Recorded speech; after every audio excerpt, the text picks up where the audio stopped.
திமுக தரப்பு பேச்சுவார்த்தை குழுவினரோடு தொகுதிகளை அடையாளம் காணும் கலந்தாய்வை மேற்கொண்டோம். இன்னும் இறுதி செய்யவில்லை. நாளை காலை மீண்டும் இதே குழுவினரை சந்தித்து பேச இருக்கிறோம். நாளை இறுதி செய்யப்படும். கூட்டணியின் தலைவர்,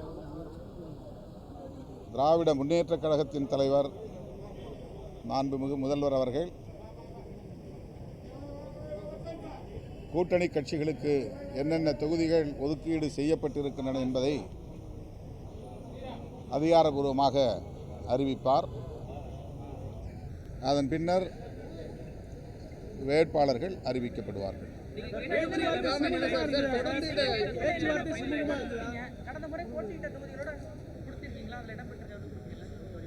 அதெல்லாம் பேச்சுவார்த்தை குழுவினோடு தான் பேச முடியும், வெளிப்படையாக பேச முடியாது. நாங்கள் கேட்ட தொகுதிகளையும் அவர்கள் தர முன்வந்திருக்கிறார்கள். இன்னும் ஒரு சில தொகுதிகள் இறுதி செய்ய வேண்டிய நிலையில் உள்ளது. ஆகவே நாளை அனைத்து தொகுதிகளையும் அடையாளம் கண்டு கையொப்பமிடுவோம். இது ஒன்றும் எழுபறியெல்லாம் இல்லை. 12 கிட்டத்தட்ட 20 கட்சிகள் மேலே இருக்குன்னா ஒவ்வொருத்தரும் ஒரு தொகுதியை கேட்பாங்க. அப்போது அந்த கட்சிகளுக்கு உரிய பதிலை தர வேண்டியது திமுகவுடைய கடமை. ஆகவே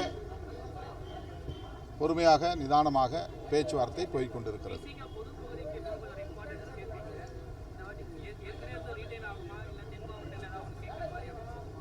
இல்லை, அதெல்லாம் பேச்சுவார்த்தையில் தான் முடிவு செய்யணும். ஏற்கனவே சொல்லியிருக்கோம் 2 தொகுதி பொது தொகுதின்னு. என்னென்ன தொகுதிகள் என்பது பேச்சுவார்த்தையில் தான் முடிவாகும். இன்னும் அது முடிவு சுமூகமாக இருந்தது, திருப்திகரமாக இருந்தது.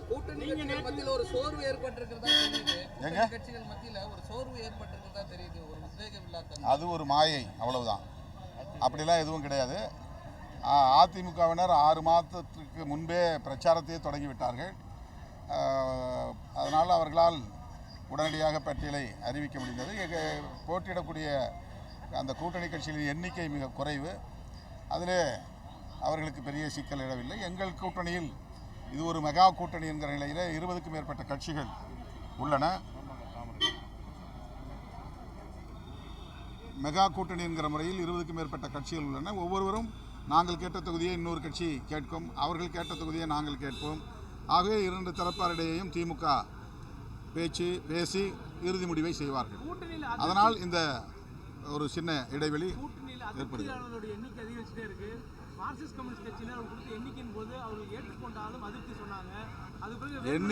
எண்ணிக்கை பேச்சுவார்த்தை நிறைவடைந்து விட்டது. இனி அதை பற்றி பேச தேவையில்லை. அது உங்களுக்கு இருக்கிற அதிருப்தி. கூட்டணி கட்சிகளுக்கு இல்லை, அது என்னுடைய ஆசை. அதாவது எங்கள் கூட்டணியில் அவர் ஒரு முக்கியமான ஒரு பங்கேற்பாளர் அல்லது பங்குதாரர். அவர் 4% வாக்கு வங்கி உடைய ஒரு அரசியல் கட்சியின் தலைவர். அவர் மனமு வந்து எங்களோடு களத்தில் நிற்க வேண்டும் என்பது என்னுடைய தனிப்பட்ட கருத்து. அவர் பெருந்தன்மையாக முதல்வரை சந்தித்து நாங்கள் ஆதரவு தெரிவிக்கிறோம், உங்களுக்கு பிரச்சாரம் செய்கிறோம் என்று சொன்னது உண்மை. அதையும் நான் வரவேற்று பாராட்டியிருக்கிறேன். அதே நேரத்தில் ஒரு கட்சி தேர்தல் ஆணையத்தில் பதிவு செய்த பின்னர் தொடர்ந்து 6 ஆண்டுகள் தேர்தலில் அவர்கள் நிற்காமல் போனால் அந்த பதிவை தேர்தல் ஆணையம் ரத்து செய்துவிடும். ஆகவே பதிவு பெற்ற ஒரு அரசியல் கட்சி ஒவ்வொரு தேர்தலிலும் பங்கேற்க வேண்டும் என்பது தேர்தல் ஆணையத்தின் விதிமுறை. இந்த சூழலில் எனக்கு தோன்றிய கருத்தை வெளிப்படையாக மாண்புமிகு முதல்வருக்கு தோழமையோடு ஒரு வேண்டுகோளாக வைத்தேன், அவ்வளவுதான். அது மக்கள் நீதி மையத்தின் கோரிக்கையும் அல்ல, அல்லது திமுக தரப்பில் அவர்களுக்கு தரக்கூடாது என்கிற அடிப்படையிலும் செய்ததாக நாங்கள் உணரவில்லை. தனிப்பட்ட முறையில் அவரும் எங்களோடு எத்தனை தொகுதி என்பது அது பேச்சுவார்த்தையில் முடிவு செய்யப்படும். அந்த அறிக்கையிலே அவர் சொல்லியிருந்தது எங்களுக்கான சின்னத்தில் நாங்கள் நிற்க இயலாத நிலை ஏற்பட்டிருக்கிறது. திமுக தரப்பில் சொல்லப்படுகிற கருத்து நியாயமானது தான். அதை உணர்ந்து நாங்கள் தேர்தலில் போட்டியிடாமல் திமுக கூட்டணிக்கு ஆதரவு தெரிவிப்போம். சனாதன சக்திகள் இங்கே கொல்லைப்புற வழியாக உள்ளே நுழைய பார்க்கிறார்கள். அவர்களை தடுத்து நிறுத்துவது தமிழ்நாட்டுக்கு மட்டுமல்ல தேசத்திற்கே நல்லது என்கிற அடிப்படையில் அவர் ஒரு அறிக்கையை வெளியிட்டார். அந்த அறிக்கையை படித்த போது எனக்கு தோன்றிய கருத்தாக அதை நான் பதிவு செய்தேன். அவ்வளவுதான்.